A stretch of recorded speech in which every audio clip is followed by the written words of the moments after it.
ನನ್ನ ಹೆಸರು ಬಾಂಧವ್ಯ.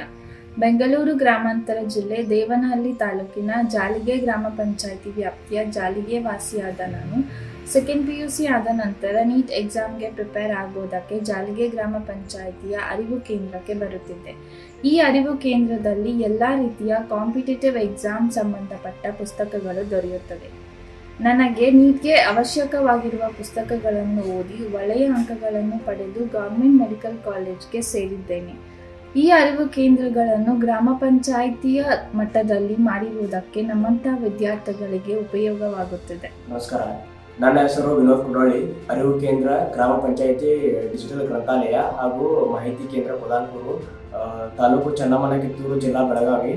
ನಾನು 1 ವರ್ಷದಿಂದ ಅರಿವು ಕೇಂದ್ರದಲ್ಲಿ ಕಂಪ್ಯೂಟರ್ ಮತ್ತು ಇಂಟರ್ನೆಟ್ ಉಪಯೋಗವನ್ನು ಪಡೆದುಕೊಂಡಿದ್ದೇನೆ. ಹೇಗೆಂದರೆ, ನನಗೆ ನೀಟಲ್ಲಿ MBBS ಮಾಡಬೇಕೆಂಬ ಆಸಕ್ತಿ ಇತ್ತು. ಕೋಚಿಂಗ್ಗೆ ಜಾಯ್ನ್ ಆಗಬೇಕೆಂದರೆ ಅವರು ಲಕ್ಷಾಂತರ ರೂಪಾಯಿ ಫೀಸ್ಗಳನ್ನು ಕೇಳುತ್ತಿದ್ದರು. ಅದನ್ನು ನನ್ನಿಂದ ಭರಿಸಲಾಗದೆ ನಾನು ಆನ್ಲೈನಲ್ಲಿ ಓದಲು ಪ್ರಾರಂಭಿಸಿದೆ. ನಾನು ಪ್ರತಿನಿತ್ಯ ಕ್ಲಾಸನ್ನು ಗ್ರಂಥಾಲಯದಲ್ಲಿ ಕೇಳುವಾಗ ಕಂಪ್ಯೂಟರ್ ಮತ್ತು ಇಂಟರ್ನೆಟ್ ಬಹಳ ಸಹಕಾರಿಯಾಗಿದೆ. ನನ್ನ MBBS ಎಂಟ್ರನ್ಸಲ್ಲಿ 490 ಸ್ಕೋರ್ ಆಯಿತು. MBBS ಸೀಟ್ ಸಿಗದೇ ಇರೋ ಕಾರಣ ನಾನು ಇಂಜಿನಿಯರಿಂಗ್ KCET ಅನ್ನು ಆಯ್ದುಕೊಂಡೆ. KCETಯಲ್ಲಿ ನನಗೆ ಇಂಜಿನಿಯರಿಂಗಲ್ಲಿ 30,000 ರ್ಯಾಂಕ್ ಬಂದಿದೆ. ಈಗ ನನಗೆ ಗೌರ್ಮೆಂಟ್ ಇನ್ಸ್ಟಿಟ್ಯೂಟ್ ಆಫ್ ಟೆಕ್ನಾಲಜಿ ಬೆಳಗಾವಿಯಲ್ಲಿ ಕಂಪ್ಯೂಟರ್ ಸೈನ್ಸ್ ಬ್ರಾಂಚ್ ಸಿಕ್ಕಿದೆ. ಈ ರೀತಿ ಅರಿವು ಕೇಂದ್ರಗಳು ಪ್ರತಿ ಹಳ್ಳಿಯಲ್ಲಿ ಇರುವುದರಿಂದ ಗ್ರಾಮೀಣ ಪ್ರತಿಭಾವಂತ ಮಕ್ಕಳಿಗೆ ಬಹಳ ಸಹಕಾರಿಯಾಗುತ್ತಿದೆ.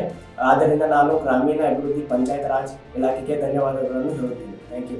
ನನ್ನ ಹೆಸರು ಎಲ್ ಪವಿತ್ರ. ಹೊಸಪೇಟೆ ತಾಲೂಕು, ವಿಜಯನಗರ ಜಿಲ್ಲೆ, ಡಣಾಪುರ ಗ್ರಾಮ ಪಂಚಾಯತಿ ಅರಿವಿನ ಕೇಂದ್ರದಿಂದ ನನಗೆ ತುಂಬಾ ಅನುಕೂಲವಾಗಿದೆ. ನಾನು ಇವಾಗ ಡಿಗ್ರಿಯನ್ನು ಓದ್ತಾ ಇರೋದ್ರಿಂದ ನನಗೆ ಇಲ್ಲಿ ಕಂಪ್ಯೂಟರ್ ಬಳಕೆಯಿಂದ ತುಂಬಾ ಉಪಯೋಗವಾಗಿದೆ ಮತ್ತು ನಾನು ಸ್ಪರ್ಧಾತ್ಮಕ ಪರೀಕ್ಷೆಗೆ ತಯಾರಾಗುವುದರಿಂದ ಇಲ್ಲಿ ಸಿಗುವಂತಹ ಸ್ಪರ್ಧಾತ್ಮಕ ಬುಕ್ಸ್ಗಳು ನನಗೆ ಹೆಚ್ಚಿನವಾದ ಮಾಹಿತಿಯನ್ನು ಪಡೆದುಕೊಳ್ಳಲು ಅವಕಾಶವಾಗಿದೆ.